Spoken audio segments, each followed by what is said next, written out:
Abahlali baseMathibestat eMntla-Ntshona bathi basothukile sisiganeko sokubethwa kwabantu balenginqi elizulu nalapho kuye kwasweleka abantu ababini. Liphele kabuhlungu iphulo lokukhangelwa kukaLiyabona Fono nomzimba wakhe uye wafunyanwa namhlanje emva kokutshona kunqweme lwaseSajonisi eMpuma Koloni.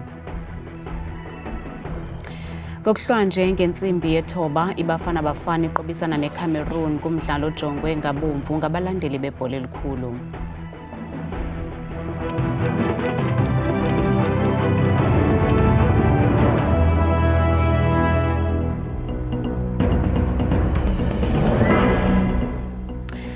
Babini abantu abaswelekileyo emva kokubethwa lizulu eMathibestat eMntla-Ntshona izolo ngelixa konzakeleka nobomi abali-13. Isebe lezempilo ephondweni lidize kuba amaxhoba athe kratya kwikhulu achacha kumaziko ezonyango ngelixa abo bonzakele ngamandla beleqiswe kwizibhedlele zaseGauteng.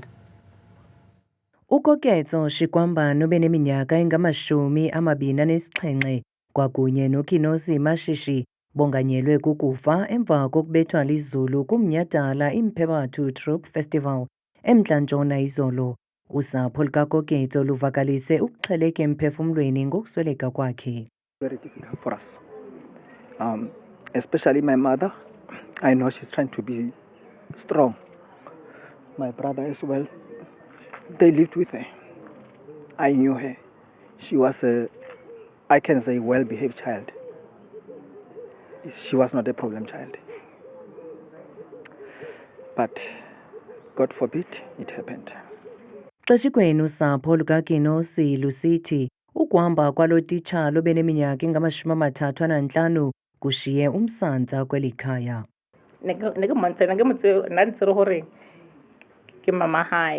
Ebekwazi ukuncokola nam kayo yonke into ngokungathi ndingumama kuye.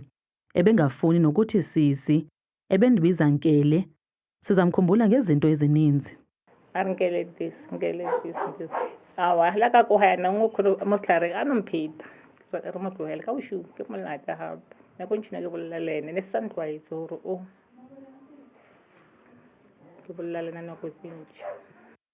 Usodolophu ngaphantsi komasipala waseMuretele uvakalise ukukhathazeka ngesi sehlo watsho isithi baza kuhambela iintsapho zamaxhoba ukuya kukhuza umhlola.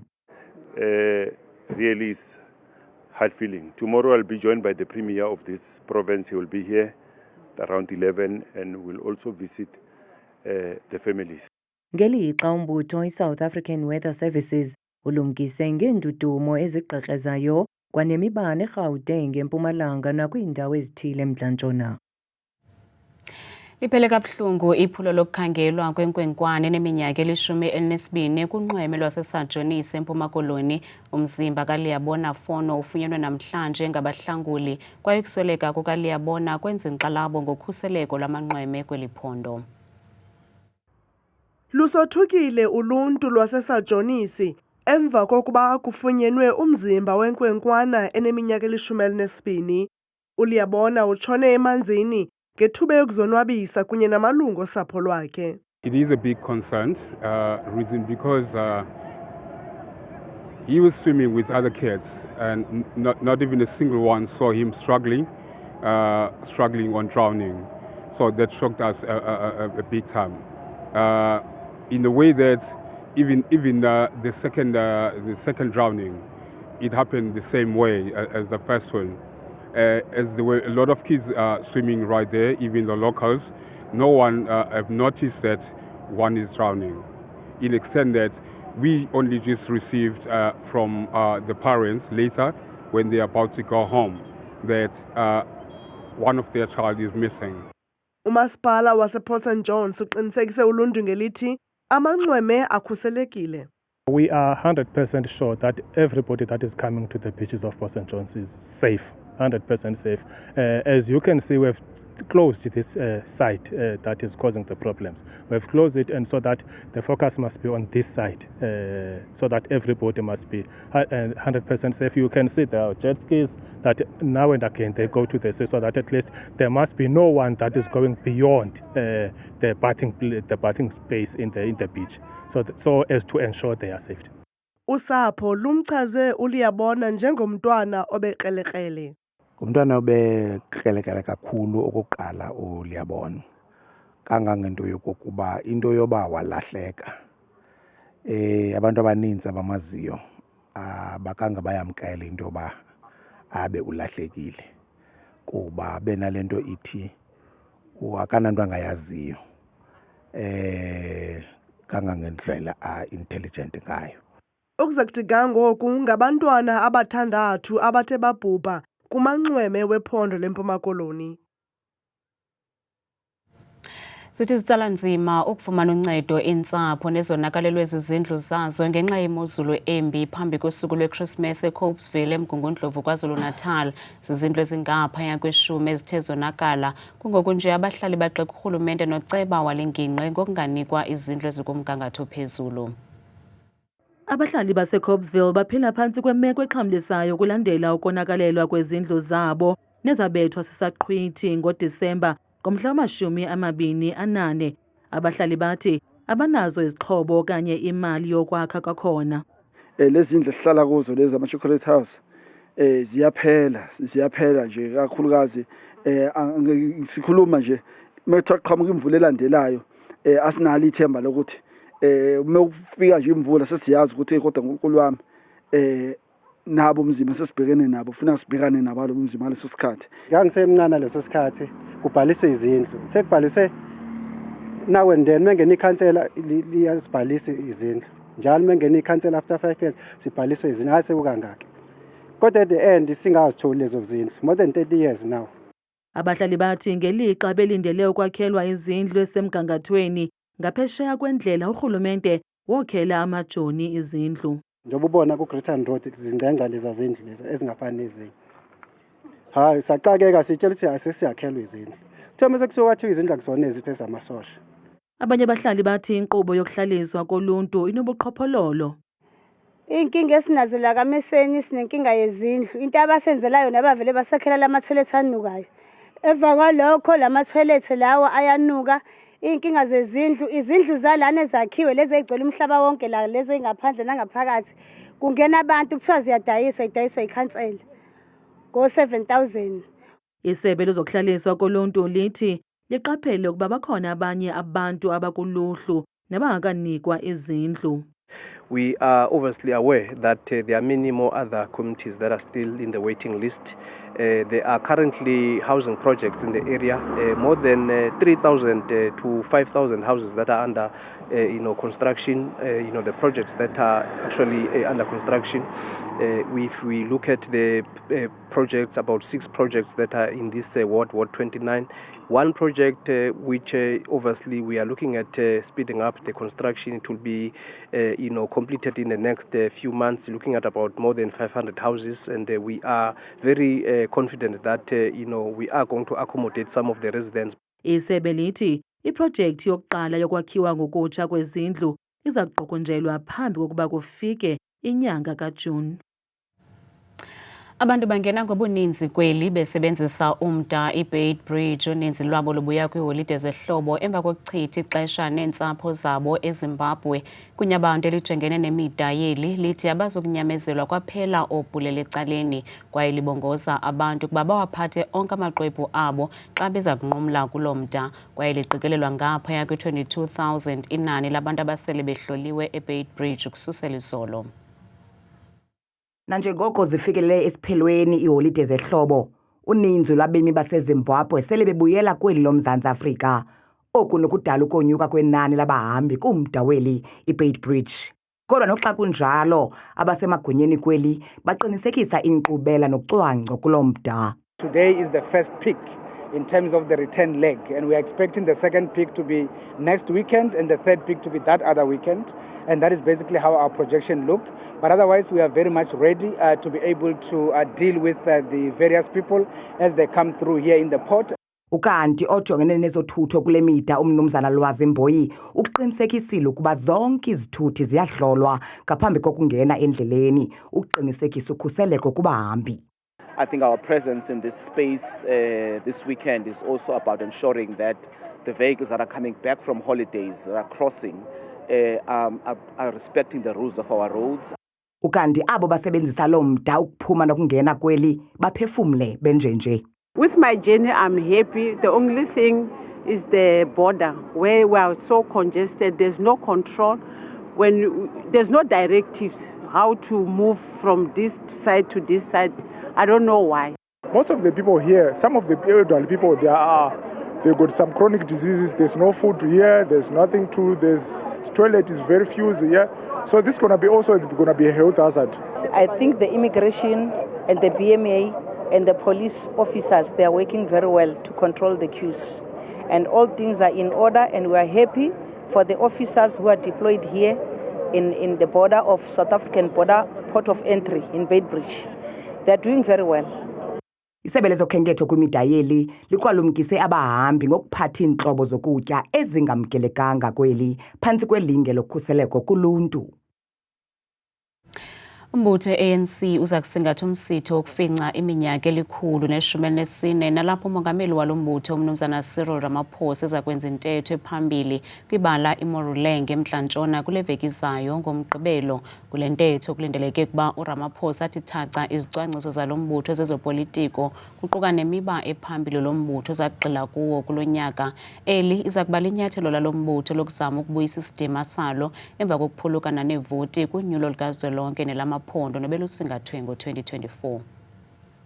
Kungensuku zatywala iqela elilawulayo lizawube libhiyozela iminyaka e-114 lasungulwa kwiphondo laseMntla-Ntshona nelaziwa njengephondo elithwaxwe kakhulu ziingxaki zolawulo olugwenxa kunye nokungazinzi kwezopolitiko.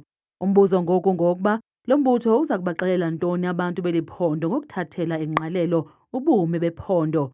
Unjingalwazi kwidyunivesithi yaseMntla-Ntshona uthi i-ANC ijolise ekomelezeni inkxaso yezopolitiko yalo mbutho njengoko usiya kunyulo lorhulumente basekhaya kulo nyaka.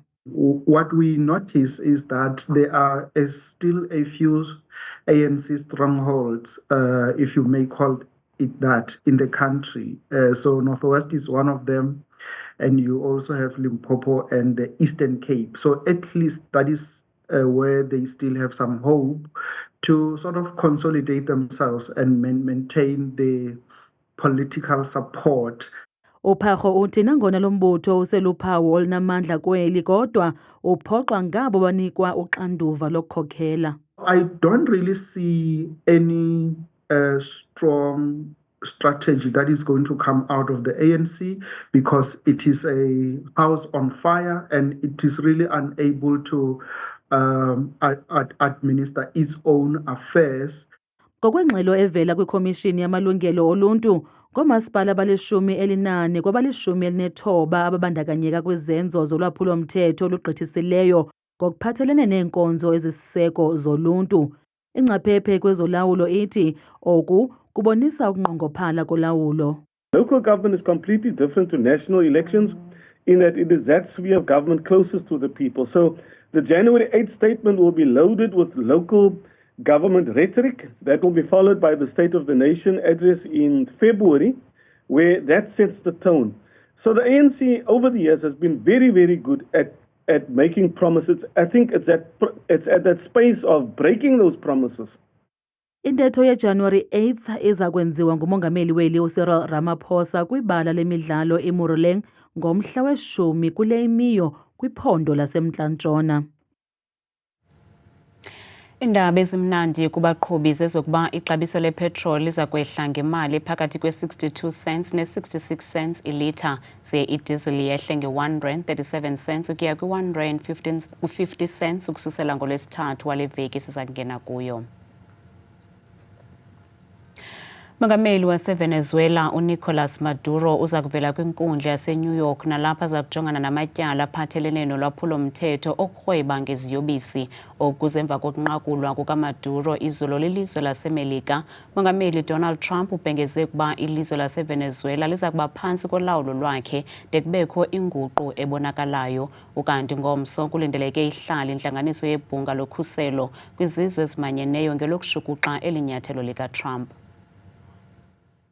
Lichazwe njengokunyevulela umthetho wamazwe ngamazwe inyathelo likamongameli waseMelika uDonald Trump lokuhlasela ilizwe laseVenezuela kwanokubamba umongameli welalizwe uNicolas Maduro nenkosikazi yakhe. Ukanti kukwahlatywe ikhwelo longenelelo lebhunga lokhuseleko lwezizwe ezimanyeneyo ukuza nesisombululo esikhawulezileyo kulomba. The only solution to this crisis is to engage with the international community under the guise of the United Nations Security Council. But when you look at the African position, the AU, I mean, it is also concerned. The Caribbean organization, they are also concerned about this attack towards Venezuela. I do think that we must simply be guided by international law. Even if Venezuela posed a threat to the United States in terms of drugs and drug cartels, you don't have the right. Unozakuzaku waseVenezuela uthi baza kulilwela ilizwe labo, utsho ivakalisa ukungonwabi ngesenzo sikaTrump nasifanise nokuxhila nokutshicela umthetho wamazwe ngamazwe. We do not have diplomatic relations with the USA since many years ago. It is incredible. It has no sense at all and not legal frame that support that. So it's just to say what is the thought, what is the thinking that they have. We are not going to allow them to rule us because we are an independent country, we are a sovereign country, and we are going to defend this independence. Kambe uTrump izolo uxelele iqela lonondaba kokuba ilizwe laseMelika liza kulawula ngokwalo ilizwe laseVenezuela de kubekho inguqu. So we are going to run the country until such time as we can do a safe, proper, and judicious transition. And it has to be judicious because that's what we're all about. Ukanti kuvakalo kokuba ukaMaduro ugalelekile eNew York ukuya kujongana namatyala okurhweba ngeziyobisi njengoko ivakalisile umongameli waseMelika.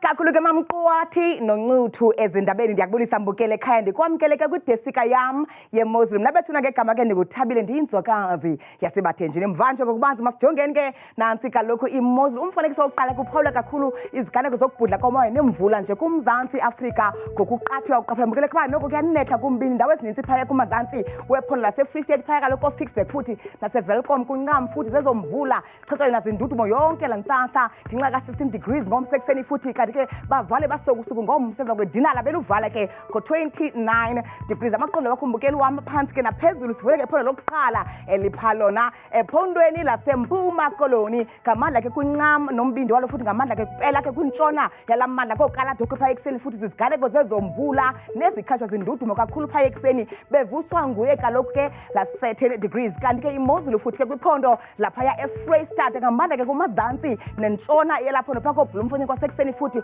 unganetha kufefe nje yonke lantsasa nxa unyuka futhi koFixburg zezondudumo nje nenkwancenge ngephi ekuseni ngomso kanti ke baphila kanje ephondweni lapha yambukeli wami entshona koloni impela futhi ke kumandla nempuma elaphondo Beaufort West umzekelo pha ngabande ekuseni phaya bevuswa kaloku nguye ke futhi la 17 degrees ekuseni nansi imozulu futhi kwelaphondo lapha ko Northern Cape impela mbukele ekhaya phake kumandla walo futhi busekurumani kwasekuseni nazo zonke nje ezanginqiko Kimberley kunganetha futhi phaya kwebubanda xa bevuka ngenxa ka18 degrees nuts imozulu kwakhona ephondweni lase Northwest ngamandla futhi kumazantsi nentshona yalo lonke nje elapho noMoruleng kwasekuseni nazo ke zoziganeko zemvula zithe xhaxha yonke lantsasa bevala usuku ngomso ko30 degrees kanti ke benjenje ephondweni lase Gauteng apho sikhoyo thina ngalomzuzu kundlunkulu welapho kuse Pretoria ekseni futhi ngabanda kufefa kuye kududuma impela phaya kumbindi Johannesburg Springs ekseni ko14 degrees mbukeli wami nyuka nami ngokubanzi phaya ephondweni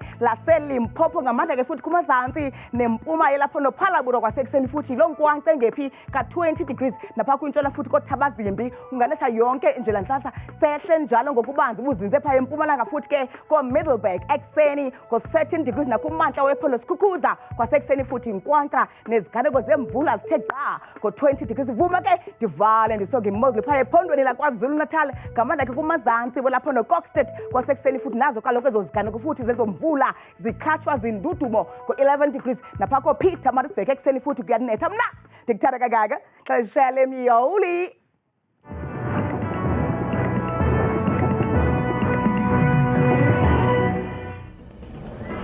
Kamnandi mawethu.